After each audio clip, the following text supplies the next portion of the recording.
Behind every classic TV show lies a world filled with laughter, tears, and untold stories. Ever wondered what truly happened behind the scenes while the Andy Griffith Show made millions laugh and feel good? The cast didn't always get along. Could it be true that Ron Howard held a secret grudge against a fellow actor during his early days in Hollywood? And who was it that he truly hated? Stick around as we uncover this untold story that will leave you seeing this beloved show in an entirely new light. Let's take a closer look at the Andy Griffith Show, a beloved TV classic that first graced our screens on CBS in 1960. This TV show is based in the fictional city of Mayberry in North Carolina, addressing the life of Sheriff Andy Taylor, played by Andy Griffith, who has to uphold the law as well as raise his young son, Opie, played by Ron Howard. As a show with a gentle form of humor and valuable lessons, the program had a long 8-year stay in America.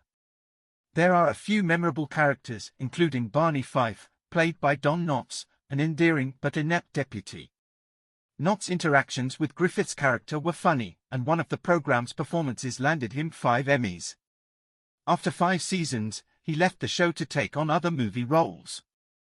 Nonetheless, his depiction of Barney Fife is one of the most memorable in television history. It was evident from the top 10 Nielsen ratings the show boasted throughout its run, and it ended up at number 1 in 1968 when it went off the air. It largely influenced American culture through the creation of Gomer Pyle, USMC, and Mayberry RFD, and continued to give audiences timelessly enjoyable entertainment as a rerun series. The cast, including Griffith, Howard, Knotts, and Frances Bavier, who played Aunt Bee, contributed to the show's success. In contrast, Ron Howard's experiences on the show would determine his future in Hollywood. The Andy Griffith Show was an opportunity for Ron Howard to grow as an actor and find a new stage in his career. Landing the role of Opie Taylor, the boy next door and happy-go-lucky son of Sheriff Andy Taylor, Howard was only 6 years old when he was cast on the program. In no time, he captured the audience's imagination with his precocity and penchant for warmth. His first role was a great success with viewers, and it set a good start for him to become one of the most famous directors in Hollywood. Fortunately, the series had veteran actors like Andy Griffith and Don Knotts, who adopted Howard into the show and escorted him through the shoots. Griffith was very influential in Howard's life on and off camera, tutoring the kid like a father and teaching him the principles of decency and perseverance.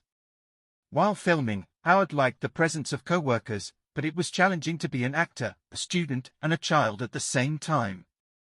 Nevertheless, these early experiences helped shape the resilient and dedicated professional he would later become. Despite all the fame, Howard was still just a kid trying to fit in, and his peers often teased him about his role as Opie. He later admitted that although he loved acting, he sometimes struggled with the attention it brought. The show came with several opportunities and, at the same time, presented a rather complicated experience since they were children acting on camera. A memorable moment occurred during the filming of the opening credits when Opie throws a rock into the lake. Young Howard couldn't toss it far enough to make the splash needed for the shot.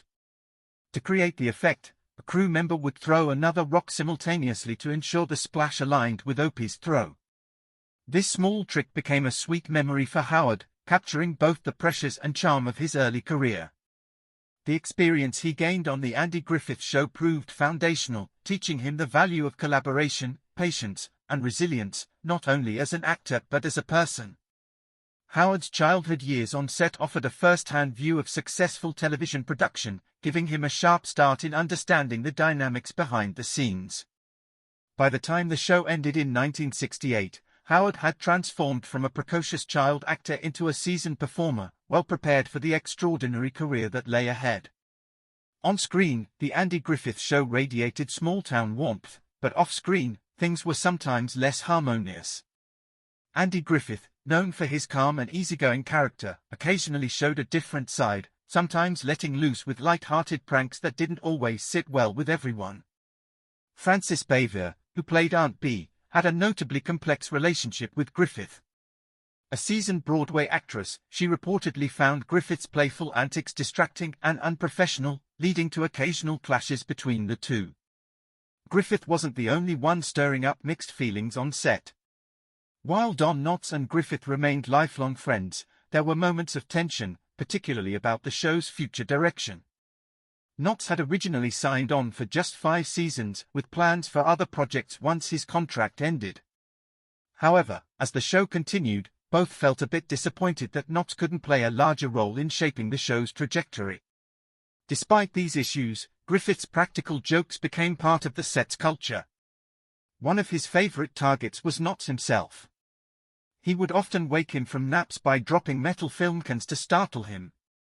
Though surprised, Knotts took it in stride, and the two developed a strong bond, creating an on-screen duo that fans adored and could sense was genuine. Even George "Goober" Lindsay wasn't spared from Griffith's pranks, once waking from a nap to find duck guts strung around his dressing room. Though all in good fun, Griffith's pranks sometimes clashed with serious cast members like Bayveer. Known for her strained relationship with Griffith, Bayveer, a New York-trained actress, didn't appreciate his laid-back, small-town style of comedy. Off-screen, their dynamic was far more complicated than it appeared on camera. Yet, they both maintained professionalism while filming, ensuring that their differences didn't affect their work. Later in life, Bayveer offered a heartfelt apology to Griffith, recognizing her role in their tension and seeking to make peace. Ultimately, the cast's professionalism triumphed over any off-screen issues. With some jolts of humor and protests, they helped develop one of the most beloved television shows that is appreciated today.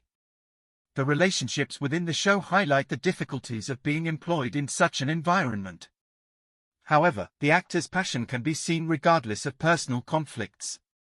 The Andy Griffith Show stands as a lasting testament to their commitment and bond. Ron Howard remembers the cast of The Andy Griffith Show as deeply supportive and respectful toward him, ensuring he felt comfortable on set. Ultimately, it wasn't anyone from the show that he resented. His frustration was aimed at the nature of fame itself and the pressures of growing up too fast in the spotlight. Now, as an adult, Howard has opened up about the emotional challenges of child stardom, shedding light on the often hidden difficulties young actors face. Despite these challenges, Ron Howard is quick to highlight the positive aspects of his time on The Andy Griffith Show.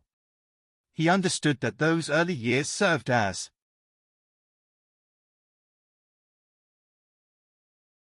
the foundation for his future career as an acclaimed director and producer. The viewers were blessed with moments of warmth and positive effect with each episode, while the cast kept themselves in humor with practical jokes on set. Some of the main themes of the show involved a lot of mischief, most of which was created by Andy Griffith himself, who loved playing pranks on people. His pleasant personality relaxed the shooting sessions, and he often set up practical jokes about fellow actors that were usually harmless. One of his favorite tricks was waking up Don Knotts from naps by crashing metal film canisters on the floor, which always left Knotts startled but laughing. Griffith's antics didn't stop with Knotts. He also targeted George "Goober" Lindsay, the laid-back mechanic on the show. In one memorable prank, Griffith filled Lindsay's dressing room with duck guts while he napped, showcasing his playful side. These pranks, while mischievous, served as a way for the cast to unwind after long filming days and foster camaraderie that extended beyond the set. However, not everyone embraced the show's playful spirit. Frances Bayveer, who portrayed the disciplined Aunt Bee, was less amused by the antics. With her classical training in acting, she preferred a more serious and professional atmosphere, often growing irritated with Griffith's pranks and laid-back demeanor. This tension was well known, yet both actors maintained professionalism when the cameras were rolling. Interestingly, some of the humor from the cast's backstage antics found its way into the episodes, adding an extra layer of charm to the Andy Griffith Show. A perfect example is the "Runaway Kid" episode, where Opie and his friends prank Sheriff Taylor by relocating his car directly in front of a fire hydrant, resulting in a ticket for the town sheriff. This delightful blend of off-screen fun and on-screen storytelling not only contributed to the show's light-hearted appeal but also showcased the genuine relationships among the cast members. The camaraderie fostered through off-screen humor significantly fueled the on-screen chemistry, enhancing the series' overall charm and authenticity. These playful moments weren't merely for entertainment, they helped maintain high morale during long filming hours and forged lifelong friendships among the cast. While the show itself warmed the hearts of viewers, the behind-the-scenes humor created a bond that kept everyone laughing and enjoying their time together. This unique dynamic illustrates that the warmth and comedy portrayed both above and below the camera were equally real, deepening fans' affection for the series. The Mayberry magic was not just a product of excellent writing and performances, it was also a reflection of the genuine friendships formed off-camera, making the show resonate even more with its audience. One of the most surprising moments in the history of the Andy Griffith Show happened long after filming had ended. Frances Bevier, known as the beloved Aunt Bee, publicly apologized to Andy Griffith, who played her easygoing, home-cooking counterpart. Although Bevier portrayed Aunt Bee with warmth and care, her relationship with Griffith off-screen was quite tense. She was serious and professional, while Griffith was a laid-back jokester, which often made him seem more like a comedian than a colleague to her. People around the shooting became aware of their tension as the two were no longer close as before. Griffith grossly failed in how he treated his actors, and Bevier was not an actress to take such an attitude lightly since she was a classically trained actress from New York City. As time passed, the tension between them built up because she could not stand his slacker attitude anymore.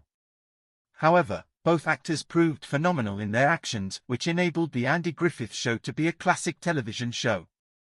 When years passed and they both parted ways to lead separate lives, Bevier reminisced about the time spent together. In an extraordinary act, she called Griffith one day to extend her apology for being a troublesome personality during the show's shoot. She expressed regret over their past tensions and acknowledged that her frustrations had affected their professional relationship. This heartfelt apology was surprising yet genuine, especially considering the time that had elapsed since their collaboration. The apology and reconciliation between Griffith and Bevier appeared to be deeply heartfelt, as Griffith was gracious in accepting her apology.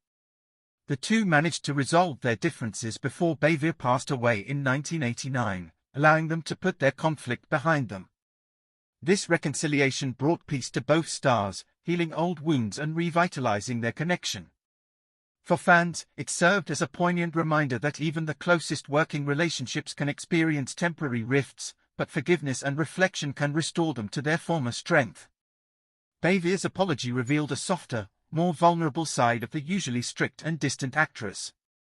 Her dramatic gesture highlighted the importance of making amends even after 3 decades of unresolved tension. It also underscored the complexities of relationships in the high-pressure environment of television production. The scene of reconciliation set before Griffith and Bevier forced them to reflect on the show's past and how they and the program were remembered. It is a powerful message to people who may feel hopeless or betrayed and are thinking about leaving relationships behind. It reminds them that it is never too late to work for peace. As the brewing conflict between Frances Bevier and Andy Griffith was settling down, Ron Howard was already gearing up for a promising future beyond Opie Taylor, a journey that would alter the face of Hollywood in the coming years. While many child actors don't see their careers take off as dramatically as Ron Howard's did after playing Opie Taylor on The Andy Griffith Show, the conclusion of the show's final season in 1968 didn't signal a decline for Howard. Instead, he continued to flourish. His next major role was as Richie Cunningham on the hugely popular sitcom Happy Days, which solidified his reputation as one of television's most cherished young actors.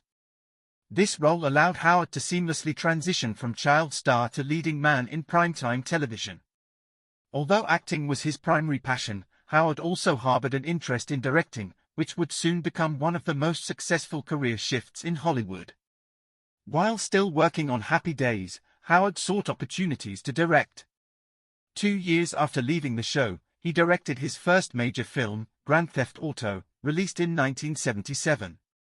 After that, his film directing career escalated with films such as Apollo 13, A Beautiful Mind, and The Da Vinci Code. He has also been awarded many times for his work, earning 2 Oscars within the categories of Best Director and Best Picture for A Beautiful Mind. Today, Howard is not only a cinema legend but a widely respected man with vast film knowledge and unique skills in narration. As one of Hollywood's masters, Howard has had spectacular success in many different genres, including historical, thrilling, and adventure pictures. The man enjoys the work of successful cooperation with others and has a powerful ability to tell stories, so some films have become box office hits while others have been unique artistic accomplishments. Other than personal achievements, Howard's impact is further multiplied by his Imagine Entertainment production company, like and subscribe.